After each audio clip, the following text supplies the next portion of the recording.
Good morning. It's Dr. Brenda Eshin Shoshana back with another little talk on finding happiness that cannot be lost. And in the process, we're going to look at what is it that actually gets in the way of our really enjoying our lives and our relationships. What is it that causes pain to ourselves inadvertently and to others? And what we're going to talk about today is what's wrong with being wrong. When we think that we're wrong, oh my goodness, we'll do everything in the world not to make a mistake, not to be wrong. The other one has to be wrong. I'm right, you're wrong. That seems to be a very big fear we have in moving forward in life. This is a need to label everything right and wrong, good and bad, up and down. I love you, I hate you. This is conflict, two sides always going on inside of us. And we're always monitoring ourselves and others very carefully.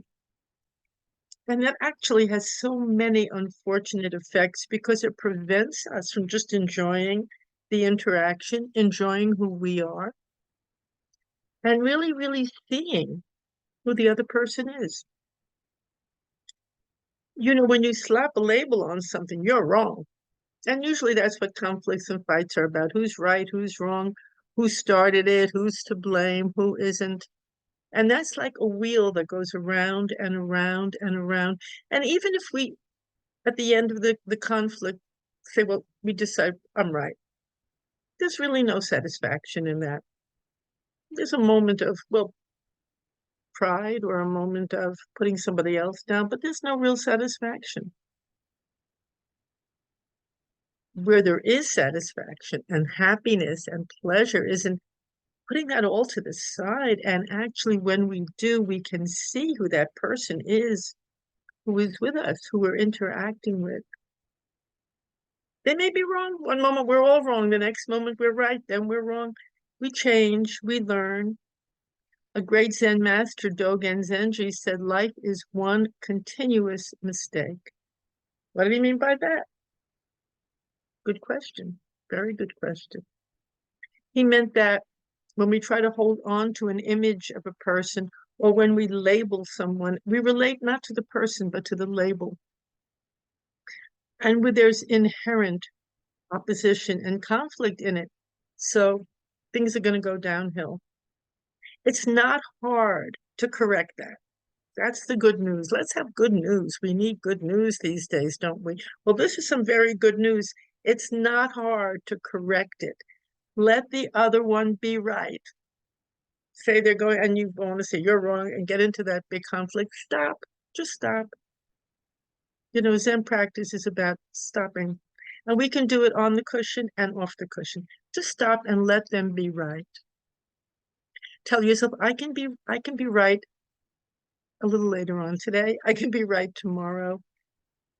It's not that you're wrong if they're right. Let them have their time. Just listen. Let them have this space to be who they are without judging them, putting them down. Find out who that person really is. When they feel that you're really listening to them and allowing them to breathe, to be, you will be amazed.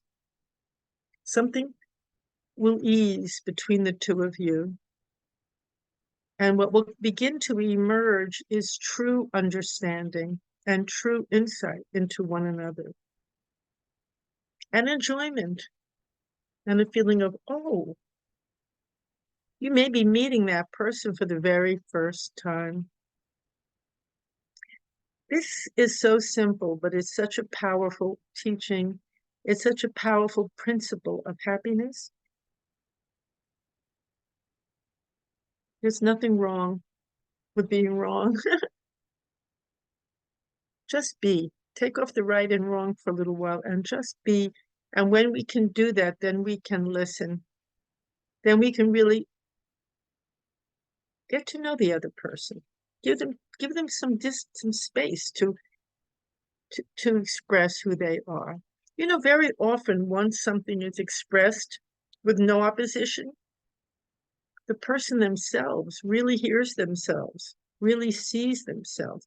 They're not engaged in a fight, but they're just expressing. And then they also, if they are off course, they have a chance to see that for themselves. And they will feel so appreciative of your willingness to allow that to happen. That's friendship. That's what builds real friendship and real happiness too. So give it a try. Give it a try. A simple instruction like that can change your day. Thank you very much for listening, and have a wonderful day. Take good care. Bye bye.